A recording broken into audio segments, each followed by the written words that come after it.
നമ്മളൊക്കെ സോഷ്യൽ മീഡിയയിൽ ധാരാളം റീലുകൾ കാണാറുണ്ട്. ഭാര്യയും ഭർത്താവും കൂടി, ഭർത്താവും ഭാര്യയും മക്കളും കൂടി, ആങ്ങളെയും പെങ്ങളും കൂടി അവർ റീലുകളിൽ സന്തോഷത്തോടെ അഭിനയിക്കുന്ന പുതിയ റീലുകൾ, 2 മിനിറ്റോ 3 മിനിറ്റോ നീണ്ടു നിൽക്കുന്ന ഒരു റീലുകളിൽ ഭാര്യയും ഭർത്താവും തമ്മിൽ അഭിനയിക്കുന്നത് കാണുമ്പോൾ ആയിരക്കണക്കിന്, ലക്ഷക്കണക്കിന്, മില്യൺ കണക്കിന് ഫോളോവേഴ്സ് ഉള്ളവർ ഭാര്യ ഭർത്താവിന് പൂച്ചൊണ്ട് കൊടുക്കുന്നു, പൂച്ചന്റെ ഭർത്താവിന് ഭാര്യയ്ക്ക് കൊടുക്കുന്നു, അവരുടെ വെഡിങ് ആനിവേഴ്സറിക്ക് കേക്ക് മുറിക്കുന്നു, അവരങ്ങോട്ടും ഇങ്ങോട്ടും കെട്ടിപ്പുണരുന്നു, അവരെ ലോകത്തിലെ മാതൃകാ ദമ്പതികളായി അടയാളപ്പെടുത്തുന്നു. മിക്കവാറും നമ്മുടെ ഭാര്യമാരൊക്കെ ആ 2 മിനിറ്റ് റീല് കാണുമ്പോ നമ്മുടെ വാട്സപ്പിലേക്ക് അയച്ചു തരും അതിന്റെ ലിങ്ക്. അതിന്റെ താഴെ അവരെഴുതും, ഇത് കണ്ടുപഠിക്ക്. ഇതാണ് ഭാര്യയും ഭർത്താവും. മിക്കവാറും ഭാര്യമാർ അവരതാണ്, റീലുകളാണ് റിയൽ ലൈഫ് എന്ന് കരുതി പോകുന്നവർ. എന്റെ പ്രിയപ്പെട്ട സഹോദരങ്ങളെ, ഞാൻ പറഞ്ഞത് അതൊക്കെ വെറും നാട്യം മാത്രമാണ്.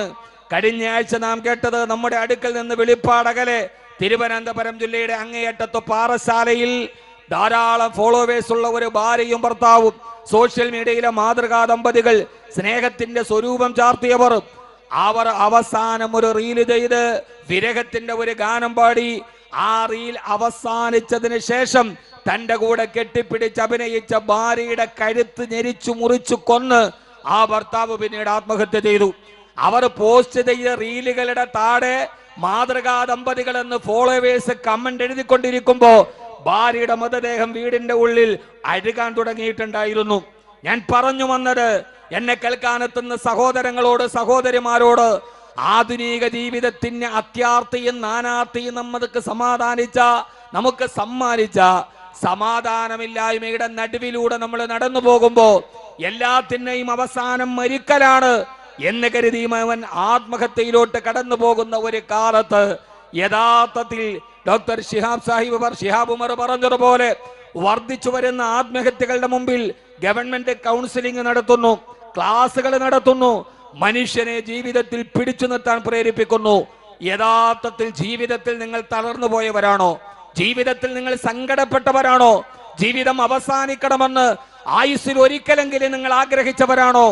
എന്നാൽ അല്ലാഹു സുബ്ഹാനഹു വ തആല പറയുന്നത്, ആത്മഹത്യയിൽ നിന്ന് രക്ഷപ്പെടാൻ, ഹൃദയത്തിന് സമാധാനം നൽകാൻ, ജീവിതത്തിന് ലക്ഷ്യബോധമുണ്ടാവാൻ, നിരാശയുടെ പടുകുടിയിൽ നിന്ന് തിരിച്ചു വരാൻ, ജീവിതത്തെ തിരിച്ചു പിടിക്കാൻ അള്ളാഹു പറയുന്നു, നിങ്ങൾക്ക് ഞാനൊരു വലിയ ഒരു അമൃതിനെ തന്നിട്ടുണ്ട്. ആ തന്ന അമൃത് ഏതെന്നറിയുമോ? ലോകത്തിലെ ഏറ്റവും ഭാരമുള്ള സാധനമാണത്. ലോകത്തിലെ ഏറ്റവും ഭാരമുള്ള വസ്തു ഏതാണ്? ഭൂമിയല്ല, ആകാശമല്ല, ഈ കാണുന്ന നക്ഷത്രങ്ങളും ഗാലക്സികളും ഒന്നുമല്ല. ലോകത്തിലെ ഏറ്റവും ഭാരമുള്ള ഒരു വസ്തുവിനെ നിങ്ങൾക്ക് ഞാൻ നൽകിയിട്ടുണ്ട്. ആ ലോകത്തിലെ ഏറ്റവും ഭാരമുള്ള വസ്തു, ഇന്നാ സനുൽഖി അലൈക ഖൗലൻ സഖീല ഇന്ന നാശിയതൽ ലൈലി ഹിയ അശദ്ദു വതാ വഅഖവമു ഖീല. അല്ലാഹു പറയുകയാണ്, ഇന്നാ പ്രവാചകരെ, സനുൽഖി അലൈക ഖൗലൻ സഖീല, ലോകത്തിലെ ഏറ്റവും ഭാരമുള്ള വാക്കുകളെ നിങ്ങൾക്ക് ഞാൻ അവതരിപ്പിച്ചു തരികയാണ്. ഏറ്റവും ഭാരമുള്ള ആ ആയത്തുകളെ നിങ്ങൾക്ക് ഞാൻ അവതരിപ്പിച്ചു തരുമ്പോ ആ ആയത്തുകൾ പാരായണം ചെയ്ത് പാതിരാവിന്റെ നിശബ്ദതയിൽ ഇന്ന നാശിയത്തൽ ലൈലി യശദ്ദു വഅഖവമു ഖീല, പാതിരാ സമയത്ത് എല്ലാവരും ഉറങ്ങിക്കിടക്കുന്ന സമയത്ത് ലോകത്തിലെ ഏറ്റവും ഭാരമുള്ള ആയത്തുകളെ നിങ്ങൾ പാരായണം ചെയ്ത് പാതിരാ സമയത്ത് ഖുർആൻ ഓതിയിട്ട് നിങ്ങൾ തഹജ്ജുദ് നിസ്കരിച്ചാൽ അതാണ് ഇന്ന നാശിയത്തൽ ലൈലി, പാതിരാവിലെ നിങ്ങളുടെ ആരാധനകൾ യശദ്ദു വതാ, അത് നിങ്ങൾക്കും മനക്കരുത്തിനെ വർദ്ധിപ്പിക്കുക തന്നെ ചെയ്യും. വഅഖവമു ഖീല, നിങ്ങളുടെ ജീവിതത്തെ പിടിച്ചു നിർത്താൻ പാതിരാവിലെ ഖുർആനിന്റെ പാരായണം മതിയാകുന്നതാണെന്ന് അല്ലാഹുവിന്റെ വിശുദ്ധ ഖുർആൻ. ആത്മഹത്യയിൽ നിന്നുള്ള ഒരേ തിരിച്ചു വരാനുള്ള ഒരു പോംവഴി ഇത് ഖുർആനാണ്. ഇന്ന നാശിഅത്തൽ ലൈലി, ഞാൻ പറഞ്ഞ മനസ്സിലാവണില്ലേ? സമയം കുറവാണ്. അതുകൊണ്ട് തന്നെ ഞാൻ നിങ്ങളോട് ഒരു വലിയ വഴല് പറയാൻ വേണ്ടി ഒന്നും വന്നതല്ല. പക്ഷേ ജീവിതത്തിൽ സ്വസ്ഥതയില്ലാത്തവരോട്, നിരാശയിലോട്ട് പോയവരോട്, ജീവിക്കണ്ട എന്ന് തോന്നിയവരോട്, മരിക്കണമെന്ന് തോന്നുന്നവരോട് ഖുർആൻ പറയുകയാണ്, നിങ്ങൾക്ക് ജീവിക്കണോ? നിങ്ങൾക്ക് ജീവിക്കണോ? ഖുർആൻ മരണശേഷം പാരായണം ചെയ്യാനുള്ള ഒരു ഗ്രന്ഥം മാത്രമല്ല, പാരായണം ചെയ്യുന്നത് കൊണ്ട് പ്രതിഫലം ലഭിക്കുക തന്നെ ചെയ്യും, അതിൽ തർക്കവുമില്ല. എന്നാൽ ഖുർആൻ മരണശേഷം മാത്രം പാരായണം ചെയ്യാനുള്ളതൊന്നല്ല, അത് ചെയ്താൽ പ്രതിഫലം ലഭിക്കാൻ തർക്കമില്ല. പിന്നെ ഈ ഖുർആൻ സംസാരിക്കുന്നത് ആരോടാണ്?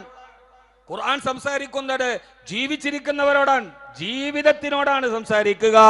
ലിയുൻദിറ മൻ കാന ഹയ്യാ, ലയുൻദിറ മൻ കാന ഹയ്യാ. ഈ ഖുർആനെ ഞാൻ അവതരിപ്പിച്ചത് ജീവിച്ചിരിക്കുന്നവർക്ക് മുന്നറിയിപ്പ് നൽകുവാനാണ്. സഹോദരങ്ങളെ, സഹോദരിമാരെ, എല്ലാ പ്രയാസങ്ങളുമുള്ള ഒരു കാലത്ത്, എല്ലാ സങ്കടങ്ങളുടെ കാലത്ത് ജീവിതം അവസാനിക്കാൻ 1000 കാരണം നമ്മളെ തേടിയെത്തുമ്പോ അവസാനിക്കാൻ കഴിയാത്ത വിധം ജീവിതത്തെ പിടിച്ചു നിർത്താൻ, നിങ്ങളുടെ ഹൃദയത്തിന് മനക്കരുത്ത് നൽകാൻ, ഭാര്യയുമായി വഴക്കിടുമ്പോ, മക്കളുമായി പിണങ്ങുമ്പോ, പ്രിയപ്പെട്ട മോള് വീട് വിട്ടിറങ്ങുമ്പോ, കച്ചവടത്തിന് പരാജയം വരുമ്പോ, കടബാധ്യതകൾ വല്ലാതെ തലയുടെ മുമ്പിൽ ഇങ്ങനെ വല്ലാതെ നിൽക്കുന്ന നേരത്ത് നിങ്ങളുടെ ഹൃദയത്തിന് ശാന്തി കിട്ടുന്നില്ലെങ്കിൽ ആ സമാധാനത്തിന്റെ വഴിയായിട്ട് അല്ലാഹു പറഞ്ഞത് വിശുദ്ധമായ ഖുർആനിനെ നിങ്ങൾ പാരായണം ചെയ്യണം. വിശുദ്ധ ഖുർആനിനെ നിങ്ങൾ പാരായണം ചെയ്യണം. ആ പാരായണമാണ് ജീവിതത്തെ തിരിച്ചു പിടിക്കാനുള്ള വഴി. അല്ലാഹു നമുക്ക് തൗഫീഖ് നൽകട്ടെ. ആമീൻ പറയും മനുഷ്യന്മാരെ. ഞാൻ വേറൊരു അസ്ട്രോണമിയോ ജോഗ്രഫിയോ ഒന്നും പറയുന്നില്ല. ഏറ്റവും പ്രധാനപ്പെട്ടത് ഖുർആൻ പാരായണം ചെയ്യലാണ്. ഒന്ന് രാത്രിയിൽ. പിന്നെ ഖുർആൻ പാരായണം ചെയ്യേണ്ട 2 സമയമുണ്ട്. ഒന്ന് രാത്രി, ഇന്ന നാശിഅത്തൽ ലൈലി, രാത്രിയിൽ ഖുർആൻ ഓതിയിട്ട് നിങ്ങൾ വല്ലാതെ നിങ്ങൾ ഖുർആൻ ഓതി നിസ്കരിച്ചോളൂ. അപ്പോൾ കിട്ടുന്ന ആത്മവിശ്വാസം, ഒരു സെൽഫ് കോൺഫിഡൻസ്, ആ സമയത്ത് ലോകത്ത് വേറൊരാൾക്ക് തരാൻ പറ്റില്ല, ഒരു ക്ലാസ്സിനും തരാൻ പറ്റില്ല. രാത്രിയിൽ എല്ലാവരും ഉറങ്ങി, എല്ലാവരും നിശബ്ദമാണ്. നിരാശയുണ്ടോ ജീവിതത്തിൽ? കാസർഗോഡ് തന്റെ ഉപജീവന മാർഗമായ ഓട്ടോറിക്ഷ പിടിച്ചുകൊണ്ടുപോയ പോലീസ് ഉദ്യോഗസ്ഥൻ തിരിച്ചു കൊടുക്കാൻ 4 ദിവസം വൈകിയപ്പോ ആ പാവപ്പെട്ട 60 വയസ്സുകാരൻ കണ്ട വഴി ആത്മഹത്യ ചെയ്യലാണ്. അദ്ദേഹമാണെങ്കിലോ കാസർഗോഡ് ടൗണിലെ പള്ളിയിൽ 5 നേരത്തെ ജമാഅത്തായിട്ട് നിസ്കരിച്ച ആളാ. ഞാൻ അങ്ങനെയൊന്നും ചിന്തിക്കില്ല എന്ന് കരുതണ്ട. എപ്പോഴാ ഇത് കൈവിട്ടു പോണെന്ന് പറയാൻ പറ്റില്ല. അത്രമേൽ ദുർബലമാണ് നമ്മുടെ മനസ്സ്. ഫോൺ പിടിച്ചു വാങ്ങിച്ചപ്പോൾ 17 വയസ്സുകാരൻ കണ്ട മാർഗം ഇറങ്ങിപ്പോയി ആത്മഹത്യ ചെയ്യലാണ്. എല്ലാത്തിൻ്റെയും വഴി, എല്ലാത്തിൻ്റെയും പരിഹാരം അത് ഈ ജീവിതത്തിൽ നിന്ന് ഒളിച്ചോടലാണ് എന്ന് ഞാൻ നിങ്ങളും കരുതുന്നുവെങ്കിൽ വേണ്ട. 2 കാര്യങ്ങൾ. വിശുദ്ധമായ ഖുർആനിനെ പാരായണം ചെയ്യുക. അല്ലാഹു നമ്മുടെ ജീവിതത്തിൽ ഖുർആനിനെ നമ്മളെ അല്ലാഹു കൂട്ടാക്കി തരട്ടെ. വിശുദ്ധ ഖുർആനുമായി ബന്ധപ്പെട്ട ഏറ്റവും പ്രധാനപ്പെട്ട ചില കാര്യങ്ങൾ പറയാണ്. അല്ലാഹുവേ, കുടുംബ ജീവിതത്തിൽ താളം തെറ്റുമ്പോ, ഭാര്യയും ഭർത്താവും തമ്മിൽ പിണങ്ങുമ്പോ, കുടുംബ ജീവിതം ഇല്ലാതാകുമ്പോ, ആ സമയത്തൊക്കെ ഹൃദയത്തിലേക്ക് നിരാശ വരുന്നുവെങ്കിൽ പാതിരാ സമയത്ത് നിങ്ങളുടെ വീടിന്റെ ഉള്ളിൽ നിങ്ങൾ ഖുർആൻ ഓതാൻ കഴിയുമോ പെങ്ങളെ? ആദരവായ പ്രവാചകൻ നബി മുഹമ്മദ് മുസ്തഫ സല്ലല്ലാഹു അലൈഹി വസല്ലമ ഹബീബായ നബി തങ്ങളുടെ മനോഹരമായൊരു രാത്രിയെ കുറിച്ച് ആയിഷ റളിയല്ലാഹു തആല വിവരിക്കുന്നിടത്ത് ആയിഷ റളിയല്ലാഹു തആല പറയാ, ഒരു പാതിരാ സമയത്ത് ഈത്തപ്പന മരത്തിന്റെ ഓല കൊണ്ടുണ്ടാക്കിയ ഞങ്ങളുടെ കുടിലിൽ ഞങ്ങൾ 2 പേരും ചേർന്ന് കിടന്നുറങ്ങുന്ന നേരം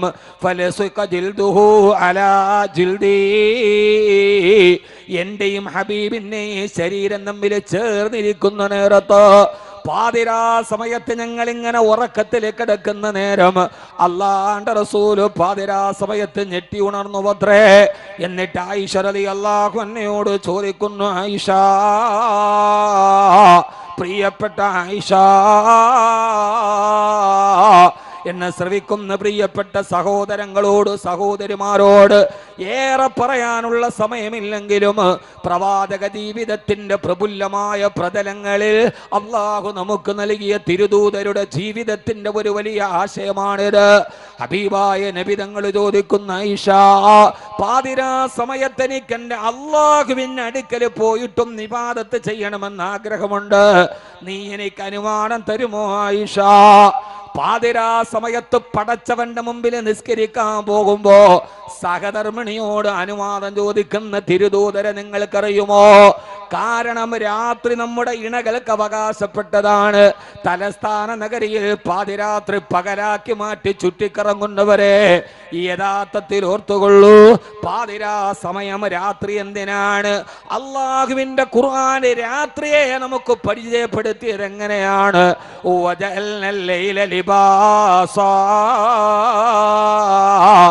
രാത്രിയെ നിങ്ങൾക്ക് ഞാൻ വസ്ത്രമാക്കി തന്നിരിക്കുകയാണ്. മൂടി പുതച്ച് ഉറങ്ങേണ്ട സമയമാണ് രാത്രി.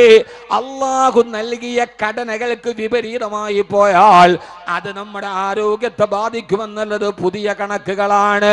പകൽ രാത്രി ഉറങ്ങാനുള്ളതാണ്. പകലുകൾ ജീവിതത്തിന്റെ ഉപജീവന മാർഗത്തിന് വേണ്ടിയാണ്. ഇത് പടച്ചവന്റെ തർത്തീബാണ്. ഇത് ലോകരക്ഷിതാവ് നിയമിച്ച ക്രമമാണ്. അതിനെ വല്ലാതെ മറികടന്നാൽ നിങ്ങളുടെ ആരോഗ്യത്തെ അത് ബാധിക്കുമെന്ന് പഠനങ്ങൾ പറയുന്നുണ്ട്. ഞാൻ കടക്കുന്നില്ല. അതുകൊണ്ട് രാത്രി സമയത്ത് സഹധർമ്മിണിക്ക് അവകാശപ്പെട്ടപ്പോ ഹബീബായ നബി തങ്ങൾ ചോദിച്ചു, ആയിഷ, ഞാൻ എൻ്റെ റബ്ബിനൊന്ന് ഇബാദത്ത് ചെയ്യാൻ പോയിക്കൊള്ളട്ടെയോ? ഹബീബായ നബി തങ്ങളെ രാത്രി എഴുന്നേറ്റ് തന്നോട് ഈ ആവശ്യം ചോദിച്ചപ്പോ ആയിഷ റളിയല്ലാഹു തആല ബുദ്ധിമതിയാണ്. ഈ നിരീശ്വരവാദികൾ രവിചന്ദ്രൻ പറയുന്നത് പോലെ പക്വതയില്ലാത്ത കളിപ്രായമല്ല, അത് കന്യകയുടെ ചാബല്യമല്ല, അത് തളിരിമീണ ആഗ്രഹങ്ങളല്ല. ആ സമയത്ത് തന്റെ ഭർത്താവിനെ തന്നോട് അനുവാദം ചോദിച്ചിട്ടൊരു ആഗ്രഹം നടക്കണമെന്ന് തോന്നിയപ്പോ ബുദ്ധിമതിയായ ആയിഷ റളിയല്ലാഹു അൻഹ ചോദിച്ചു, യാ റസൂലല്ലാഹ്, അങ്ങും അങ്ങയുടെ രക്ഷിതാവും തമ്മിലുള്ള ബന്ധത്തിന് ഞാൻ എന്തിന് തടസ്സം നിൽക്കണം? സഹോദരാ സഹോദരി, ഞാൻ ഈ പറയുന്നത് എവിടെയെന്നറിയോ? നമുക്കിന്ന് വലിയ മുഗൾരാജ വംശത്തിന്റെ ശില്പചാതുരിയെ തോൽപ്പിക്കുന്ന വീടുകളുണ്ട്. ഒരു കൊതുകിന് പോലും കയറി വരാത്ത വിധത്തിലുള്ള ശീതീകരിച്ച റൂമുകളുണ്ട്. ഭാര്യയും ഭർത്താവും ഏറ്റവും വലിയ കട്ടിലിൽ കിടക്കുമ്പോഴും ശരീരം തമ്മിലേ അടുപ്പമുള്ളൂ. മനസ്സുകൾ തമ്മിൽ കിലോമീറ്ററോളം അകലം കിടക്കുന്ന ഒരു വീട്ടില് ആ സമയത്ത് നമുക്ക് കഴിക്കാൻ ഡൈനിങ് ടേബിളിൽ ഭക്ഷണങ്ങളുണ്ട്, ധരിക്കാൻ വസ്ത്രങ്ങൾ അലമാരയിൽ അട്ടിയിട്ടിട്ടുണ്ട്, സഞ്ചരിക്കാൻ നമുക്ക് കാറുകളുണ്ട്. എന്നാ പോലും സമാധാനത്തോടെ ഒരു ദിവസം ഉറങ്ങാൻ കഴിയാത്ത നമ്മുടെ മാളികകൾ എന്തിന്? 3 മാസത്തിലൊരിക്കൽ ഈത്തപ്പഴം കടിച്ചു വിശപ്പൊടുക്കിയ 8 മുഴം നീളവും 10 മുഴം വീതിയുമുള്ള ഈത്തപ്പന മരത്തിന്റെ ഓലകൾ വെച്ച് മെടഞ്ഞുണ്ടാക്കിയ ആകാശത്തും മഴ പെയ്താൽ മഴവെള്ളം മുഴുവനും മേക്കൂരയിലൂടെ താഴെ വീടുന്ന കൊച്ചുകുടിലില് ഒരു ഭാര്യയും ഭർത്താവും എങ്ങനെയാണ് സമാധാനത്തോടെ ദിനരാത്രങ്ങളെ തള്ളി നീക്കിയിടുന്ന ഹബീബിന്റെ ജീവിത ചരിത്രത്തെ പഠിക്കുക. അള്ളാന്റെ റസൂലിനോട് ഇത് പറഞ്ഞിട്ട് ആയിഷ റളിയല്ലാഹു തആലയോട് അനുവാദം വാദിച്ച് അള്ളാന്റെ റസൂല് വീട്ടിൽ നിന്ന് തഹജ്ജുദിന് എഴുന്നേൽക്കുമ്പോ ആയിഷ റളിയല്ലാഹു തആല പറയുന്നു, യാ റസൂലല്ലാഹ്, ലീ ഇലൈക ഹാജാ, ഇപ്പോൾ നിങ്ങളെ കൊണ്ട് എനിക്കൊരാവശ്യമുണ്ട് നബിയേ. ഭർത്താവ് അനുവാദം ചോദിച്ചു പോകുന്ന നേരത്ത്, സന്തോഷത്തോടെ പോകുന്ന നേരത്ത് താൻ ചോദിക്കുന്നത് തരുമെന്നുറപ്പുള്ള ഭാര്യ, ഭർത്താവിന് സന്തോഷമുള്ള നേരത്താണല്ലോ ഭാര്യമാര് പ്രധാനപ്പെട്ട ആവശ്യം ചോദിക്കുക. അല്ലാതെ കലിതുള്ളിയ നേരത്തൊരു ബുദ്ധിമതിയായ പെണ്ണ് ഭർത്താവിനോടൊന്നും ചോദിക്കില്ല. പാതിരാ സമയത്ത് സന്തോഷത്തോടെ പള്ളിയിലോട്ട് പോകുമ്പോ ആയിഷ റളിയല്ലാഹു അൻഹ ചോദിക്കുന്നുണ്ട്, യാ റസൂലല്ലാഹ്, വലി ഇലൈക ഹാജ, എനിക്ക് നിങ്ങളെ കൊണ്ടൊരാവശ്യമുണ്ട് നബിയേ. അല്ലാഹുവിന്റെ റസൂല് പറഞ്ഞു, ചുരുക്കി പറയാൻ ഞാൻ വളരെ പ്രധാനപ്പെട്ട ഒരു സംഭവമാണിത്. ആയിഷ ചോദിച്ചോളൂ. രണ്ടാമതും പറഞ്ഞു, നബിയേ, വലി ഇലൈക ഹാജ, എനിക്ക് നിങ്ങളോടൊരു വലിയ കാര്യം ആവശ്യപ്പെടാനുണ്ട്.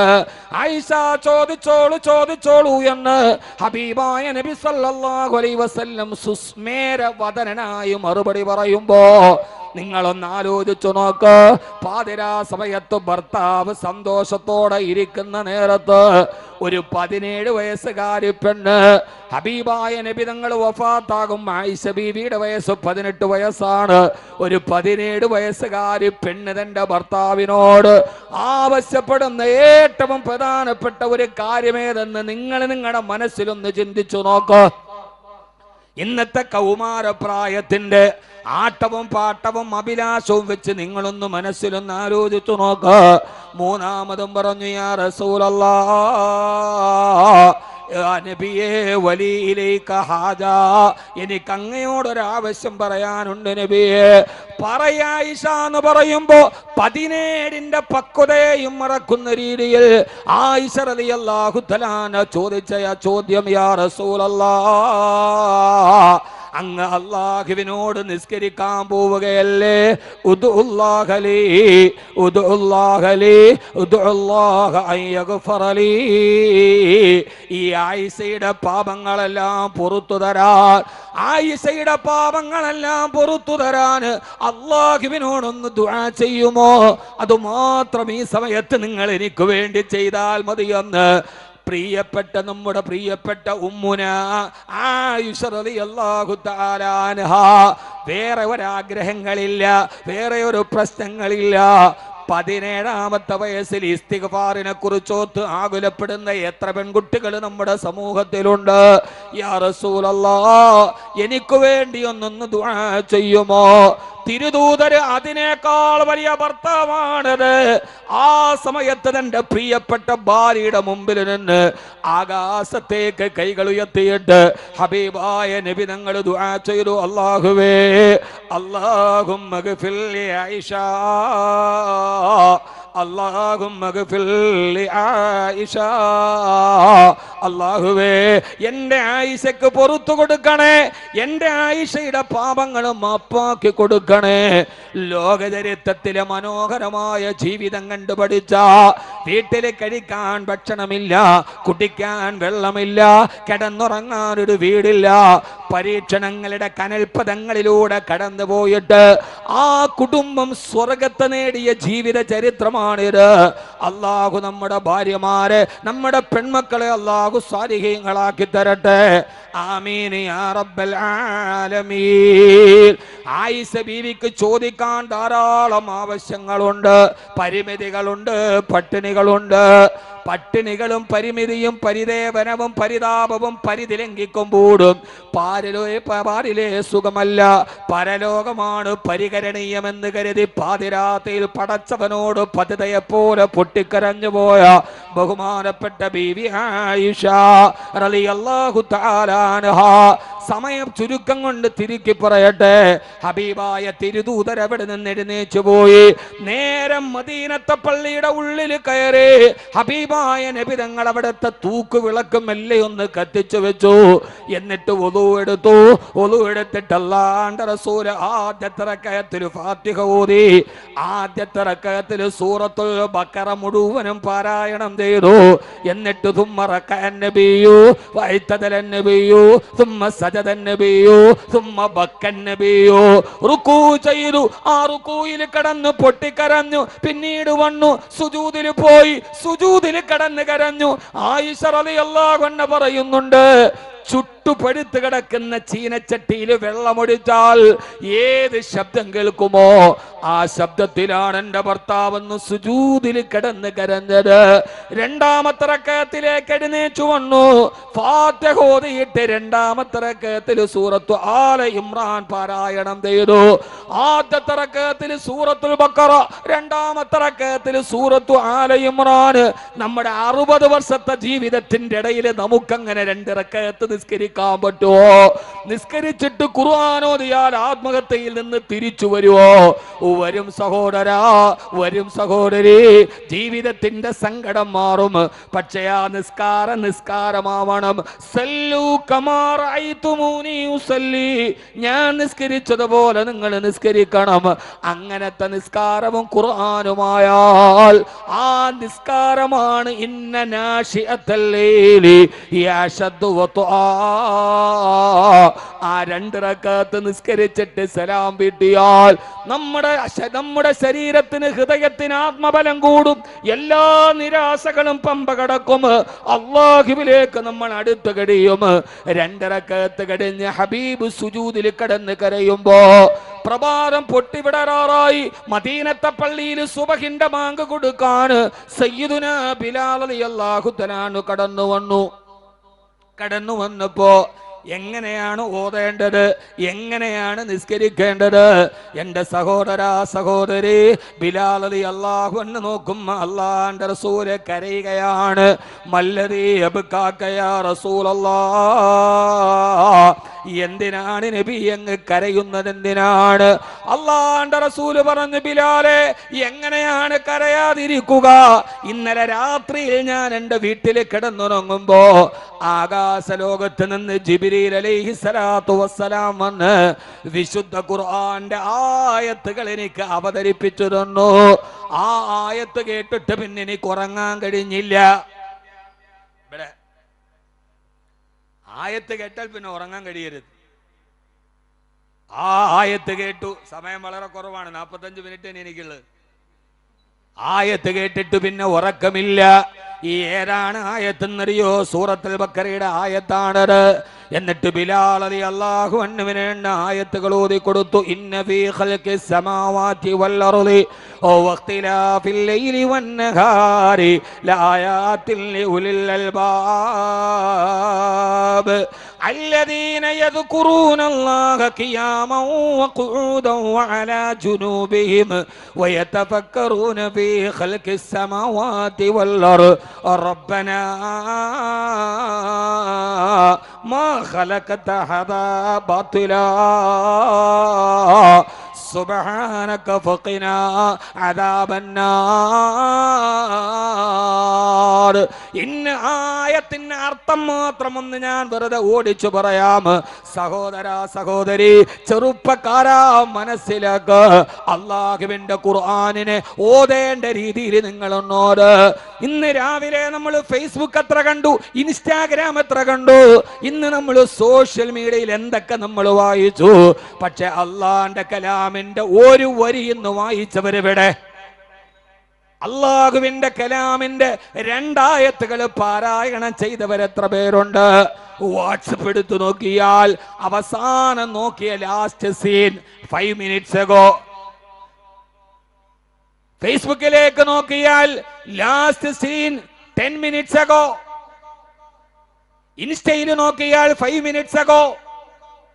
എല്ലാത്തിലും 10 മിനിറ്റ് മുമ്പ്, 5 മിനിറ്റ് മുമ്പ്. എന്നാൽ ഖുർആൻ എടുത്തു നോക്ക്, ലാസ്റ്റ് റമളാന്, അവസാനത്തെ റമളാനിൽ കണ്ടതാണ് ലാസ്റ്റ് സീൻ. പിന്നീട് നമ്മളത് കണ്ടിട്ടേ ഇല്ല.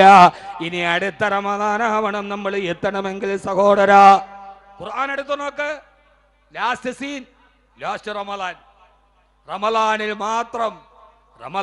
മാത്രമല്ല, ഇത് റമളാനിന് മാത്രം ഓതാനുള്ളതല്ല. ഇത് മരിച്ചവന്റെ തലക്കമ്പാത്ത് മാത്രം ഓതാനുള്ളതല്ല.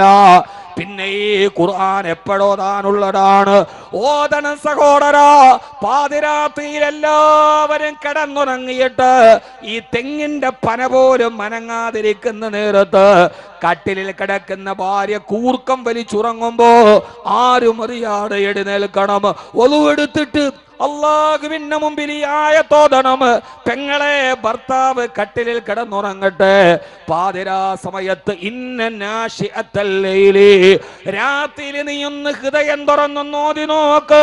നിന്റെ ഹൃദയത്തിന് കാഠിന്യമുണ്ടായി, എല്ലാ പ്രയാസങ്ങളെയും നീ മറികടക്കും. എല്ലാ സങ്കടങ്ങളും മറന്നുപോകും, എല്ലാ ആവലാദികളും മറന്നുപോകും. ഖുർആന്റെ മാധുര്യത്തിലേക്ക് നീ ലയിച്ചു പോകും. അല്ലാഹു നമുക്കതിന് തൗഫീഖ് നൽകട്ടെ. പാതിരാവിന്റെ നിശബ്ദതയിലും മദീനത്തെ പള്ളിയിലിരുന്ന് ഹബീബ് ഓതുകയാണ് സല്ലല്ലാഹു അലൈഹി വസല്ലം. ഇന്ന ഫീ ഖൽഖിസ് സമാവാതി വൽ അർളി, ആകാശഭൂമികളുടെ സൃഷ്ടിപ്പിലുണ്ട്. രാത്രിയിൽ നട്ടപ്പാതിരക്ക് സെൻട്രൽ മസ്ജിദിൽ വന്നിട്ട് രാത്രിയിൽ ഓതുക. ആകാശ ഭൂമികളുടെ സിട്ടിപ്പിലുണ്ട്. സ്വർഗത്തെ കുറിച്ചല്ല, നരകത്തെ കുറിച്ചല്ല, മഹിഷറയിലല്ല. കേവലം 1000 സ്ക്വയർ ഫീറ്റ് മാത്രം വരുന്ന ഞാൻ ഈ പ്രസംഗിക്കുന്ന ഈ ഒരു സ്റ്റേജ് ഉണ്ടല്ലോ, അതൊന്ന് നാട്ടി നിർത്താൻ സംഘാടകർക്ക് 10 തൂണുകൾ കൊടുക്കേണ്ടി വന്നു. പക്ഷേ ഞാനൊന്ന് ചോദിക്കട്ടെ, ഈ പ്രപഞ്ചത്തെ മുഴുവനും ചൂഴ്ന്നു നിൽക്കുന്ന 7 ഭൂഖണ്ഡങ്ങളെ, അറ്റ്ലാന്റിക്കിന്, ആർട്ടിക്കിന്, ഇന്ത്യൻ മഹാസമുദ്രത്തെ, അറബിക്കടലിന്, പസഫിക് മഹാസമുദ്രത്തെ, 7 ഭൂഖണ്ഡങ്ങളെ, ഏഷ്യയെ, യൂറോപ്പിനെ, ആഫ്രിക്കൻ വൻകരയെ, ഈ കാണുന്ന സഹാറ മരുഭൂമിയെ, ആമസോൺ കാടുകളെ, ഇന്ത്യ രാജ്യമടക്കമുള്ള എത്രയെത്ര രാജ്യങ്ങളെ, ഇതിനെയെല്ലാം മേലാ പൊരുക്കി വെച്ചിരിക്കുന്ന ഈ കാണുന്ന ജീവജാലകങ്ങൾക്ക് തണലേകുന്ന ആകാശമെന്ന മേൽക്കൂരയില്ലേ, ആ മേൽക്കൂരയെ താങ്ങി നിർത്തിയിരിക്കുന്നവരാരാ? സഹോദര, ശൂന്യതയിൽ നിന്ന് ഭസ്മമെടുക്കുന്ന ദൈവങ്ങളാണോ? മനുഷ്യാവതാരങ്ങളാണോ? യുക്തിവാദികളാണോ? ആരാണ് ഈ ആകാശത്തെ താങ്ങി നിർത്തിയത്? മറുപടി പറയാൻ കുശുദ്ധ ഖുർആനെ കഴിയോ? അല്ലാഹുല്ലദീ റഫഅ സമാവാതി ബിഗൈരി അമദിൻ തറൗനഹാ. നിങ്ങൾക്ക് നോക്കിയാൽ കാണാൻ കഴിയാത്ത തൂണുകൾ കൊണ്ട് ഈ ആകാശത്തെ താങ്ങി നിർത്തിയിരിക്കുന്നത് ഞാനാണ്. രാപ്പകലുകളുടെ വ്യതിയാനങ്ങളിലുണ്ട്. രാത്രി വരേണ്ട സമയത്ത് പകല് വരില്ല, സൂര്യൻ ഉദിക്കേണ്ട സമയത്ത് ചന്ദ്രൻ വരികയില്ല, ചന്ദ്രന്റെ സമയത്ത് സൂര്യൻ വരികയില്ല. ആരാണിതിനെ നിയന്ത്രിക്കുന്നതാരാ? ജോ ചാന്ദ് സൂരജ് ബേപാഗ് താരേ കഹത്തെ ഹെ മുജ്സേ സാരേ സാരേ അൽ ഹുക്മു ലില്ലാഹ് വൽ മുൽക്കു ലില്ലാഹ്. ഈ സൂര്യനും ചന്ദ്രനും ഒക്കെ അള്ളാഹുവിന്റെ വഴിപ്പെടുന്ന അടിയാളുകളാണ്. ഇങ്ങനെ രാത്രിയിലൂടെ ചിന്തിച്ചു കഴിഞ്ഞാൽ ആകാശ ഭൂമികളുടെ വലിപ്പത്തെ കുറിച്ച് ചിന്തിക്കുമ്പോ സമയമില്ലല്ലോ സഹോദരാ. ഇതിന്റെ ഈ സിട്ടിപ്പിന്റെ മഹിമയെ കുറിച്ച് ചിന്തിക്കുമ്പോ ആ സമയത്തവൻ പറയും അല്ലാഹുവിനോട്, അല്ലാഹുവേ റബ്ബനാ മാ ഖലഖത ഹദാ ബാതിലാ. അല്ലാഹുവേ, അല്ലാഹുവേ ഇതൊന്നും നീ വെറുതെ സൃഷ്ടിച്ചതല്ല റബ്ബേ. അടുത്ത വാക്കാണ് പ്രധാനപ്പെട്ടത്. സുബ്ഹാനക ഫഖിനാ അദാബന്നാർ. പടച്ചവനെ, നരകത്തിൽ നിന്ന് എന്നെ കാക്കണേ അല്ലാഹ്, നരകത്തിൽ നിന്ന് എന്നെ കാക്കണയല്ല. ഇത്രയും വലിയ ആകാശത്തെ സൃഷ്ടിച്ച നിനക്ക്, ഇത്രയും വലിയ സൂര്യനെ നിയന്ത്രിച്ച നിനക്ക്, ഇത്രയും വലിയ ചന്ദ്രനെ ഉദിപ്പിച്ച നിനക്ക്, ലക്ഷക്കണക്കിന് നക്ഷത്രങ്ങളെ സംരക്ഷിച്ച നിനക്ക്, ആകാശ ഭൂമികളെക്കാൾ വലിപ്പമുള്ള ഒരു നരകത്തെ സൃഷ്ടിക്കാൻ നിനക്ക് കഴിയില്ലെന്ന് എനിക്ക് വിശ്വസിക്കാൻ കഴിയില്ല റബ്ബേ. അതുകൊണ്ട് ആകാശ ഭൂമികളെ സൃഷ്ടിച്ച നിനക്ക് കത്തിക്കാളുന്ന ഒരു നരകത്തെ സൃഷ്ടിക്കാൻ കഴിവുള്ളവനാണ്. അതുകൊണ്ട് എനിക്കൊന്നുമില്ല റബ്ബേ. അഹമ്മദ് കബീറിന്റെ കയ്യിലൊന്നുമില്ല, നിസ്കാരമില്ല, നോമ്പില്ല, ഇബാദത്തില്ല. അതുകൊണ്ട് അല്ലാഹുവേ, പാതിരാ സമയത്ത് നിന്നോട് ഞാൻ പറയുകയാണ്, സുബ്ഹാനക ഫഖിനാ അദാബന്നാർ. നിന്നെ അനുസരിക്കാത്തതിന്റെ പേരിൽ നാളെ നീ എന്നെ നരകത്തിലോട്ട് വലിച്ചൊറിയല്ലേ അല്ലാഹ്. ഇതാണ് ഹബീബായ നബി തങ്ങളുടെ ഒരു രാത്രിയെങ്കിൽ എൻ്റെ സഹോദരങ്ങളോട്, സഹോദരിമാരോട്, ഖുർആൻ ഓതേണ്ട സമയം നിസ്കാരത്തിന് തൊട്ടു മുമ്പ് മാത്രമല്ല, അതൊക്കെ നമ്മുടെ ഇബാദത്താവട്ടെ. രാത്രിയിൽ ഖുർആൻ ഓതുക, അത് ഹൃദയത്തിന് വലിയ സന്തോഷം നൽകും. അല്ലാഹു നമുക്കത് നൽകി അനുഗ്രഹിക്കട്ടെ. ആമീൻ യാ റബ്ബൽ ആലമീൻ. രാത്രിയിൽ ഓതുക. നമ്മൾ നിസ്കാരത്തിന് മുമ്പ് ഓതും, നിസ്കാരത്തിന് ശേഷം ഓതും, ളുഹാ നിസ്കരിച്ചിട്ട് ഓതും, ഒക്കെ ശരിയാണ്. പക്ഷേ നമ്മുടെ ജീവിതത്തിൽ നമ്മളെ പിടിച്ചു നിർത്തുന്ന ഒരിക്കലും നിരാശ ഉണ്ടാവില്ല, ഒരിക്കലും മനസ്സിന് വേദന ഉണ്ടാവില്ല. എൻ്റെ പ്രിയപ്പെട്ട സഹോദരിമാരെ, എത്രയോ ആളുകൾ പറയാറുണ്ട്, ഉസ്താദേ ജീവിതത്തിൽ ഒരു സമാധാനം ഇല്ല, ഒരു സമാധാനം ഇല്ല. ആ സമാധാനം കിട്ടാനുള്ള ഏറ്റവും പ്രധാനപ്പെട്ട വഴി നമ്മുടെ ഈ മനസ്സിന്റെ ഒരു ദൗർബല്യം ഉണ്ടല്ലോ, പെട്ടെന്ന് ചിന്തിക്കുക. എത്ര ആളുകളാണ് ഇബാദത്തുള്ളവര്, നിസ്കാരമുള്ളവര്, അറിയപ്പെട്ട ആളുകൾ. നമ്മൾ തന്നെ ചോദിക്കുന്നു, എങ്ങനെ? അടുത്ത സമയത്ത് ഇന്ത്യൻ രാഷ്ട്രീയത്തിൽ അറിയപ്പെട്ട ഒരു മനുഷ്യൻ ആത്മഹത്യ ചെയ്തു. പണമില്ലാത്ത ആളല്ല, കോടീശ്വരനൻ, അധികാരമില്ലാത്ത ആളല്ല. ഇതൊക്കെയുണ്ടെങ്കിലും മനസ്സ് തളർന്നു പോകുന്നു. ഇന്നത്തെ ഈ സനദ് സമ്മേളനത്തിൽ വെച്ച് ഞാൻ പറയാൻ, ഇത് എന്റെ വാക്കല്ല, കബീർ വാക്കവിയുടെ വാക്കല്ല, വിശുദ്ധ ഖുർആൻ. ഖുർആൻ ഒരു കാര്യം പറഞ്ഞാൽ ലാ റൈബ ഫീഹി, അതിൽ പിന്നെ തർക്ക വിതർക്കങ്ങളില്ല, ഖണ്ഡന മണ്ഡനങ്ങളില്ല, അതിൽ പിന്നെ സംശയമില്ല. ഇന്ന സനുൽഖി അലൈക ഖൗലൻ സഖീല ഇന്ന നാശിഅത്തൽ ലൈലി ഹിയ അശദ്ദു വത്അം വഅഖ്വമു ഖീല.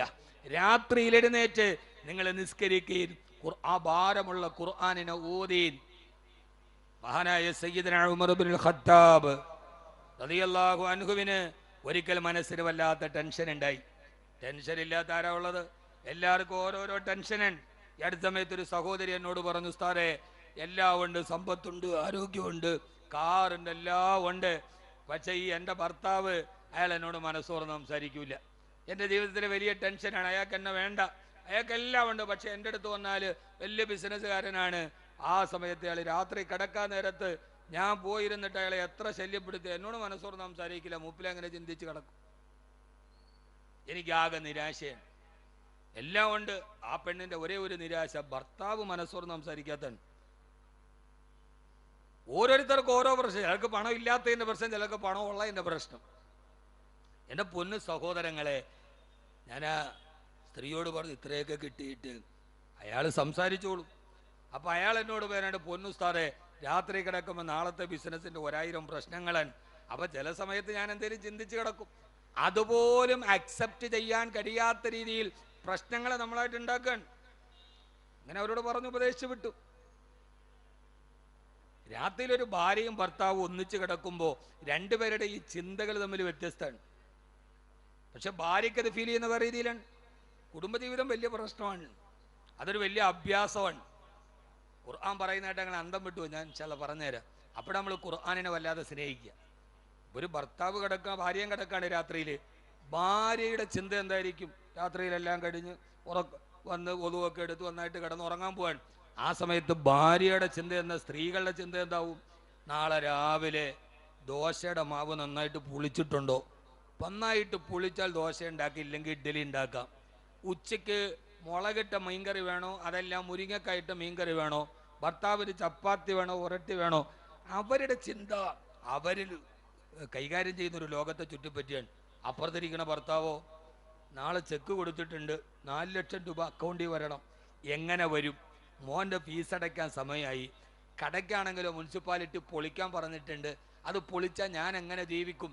ജീവിതത്തെ കാർന്നു തിന്നുന്ന ചിന്തകളിൽ ആ മനുഷ്യൻ അസ്വസ്ഥനായിട്ട് കിടക്കാൻ. അപ്പൊ അടുത്തടുത്ത് കിടക്കുമ്പോൾ രണ്ടുപേരുടെ ഈ ചിന്തകൾ തമ്മിൽ വ്യത്യസ്തമാണ്. ആ ചിന്തകളെ പോലും നമ്മുടെ കുടുംബത്തെ ബാധിക്കുന്ന രീതിയിൽ നമ്മുടെ ചിന്തകൾ മാറിക്കഴിഞ്ഞു. പണ്ടൊന്നും നമ്മൾ ഇത്രയും ചിന്തിക്കുന്ന ആളുകളല്ല, ആണോ? അതെന്താ തുറച്ചു നോക്കണ്? പണ്ടൊക്കെ നമുക്ക് ഇത്രയേറെ ടെൻഷൻ ഉണ്ടാ, ഇത്രയും ചിന്തയുണ്ടോ? ഒന്നുമില്ല. ഇന്ന് നമുക്ക് ചിന്തകൾ കൂടി, ആകുലതകൾ കൂടി, പ്രശ്നങ്ങൾ കൂടി, പ്രയാസങ്ങൾ കൂടി. പണ്ട് മോൻ കള്ളു കുടിക്കുന്നുണ്ടോ എന്ന് നാട്ടിലെ കള്ള് ഷാപ്പിന്റെ മുമ്പിൽ നോക്കിയാൽ മതി. ഇന്ന് മോൻ കള്ളു കുടിക്കുന്നുണ്ടോ എന്ന് എവിടെയൊക്കെ നോക്കണം? അവൻ എവിടെയെങ്കിലും പോകണുണ്ടോ എന്ന് ആ സ്ഥലത്ത് തിരഞ്ഞാൽ മതി. 4 ക്യാമറ കണ്ണുകളുമായിട്ട് നിന്നാലും മക്കളെ നിയന്ത്രിക്കാൻ കഴിയാത്ത വലിയൊരു ടെൻഷനിലേക്ക് നമ്മൾ മാറി. നമ്മുടെ കുടുംബജീവിതം വല്ലാതെ പ്രയാസങ്ങളിലായി. അള്ളാഹു നമ്മുടെ കുടുംബജീവിതത്തെ നന്നാക്കി തരട്ടെ. ആമീൻ പറയും മനുഷ്യന്മാരെ. അള്ളാഹു നമ്മുടെ കുടുംബജീവിതത്തെ നന്നാക്കി തരട്ടെ.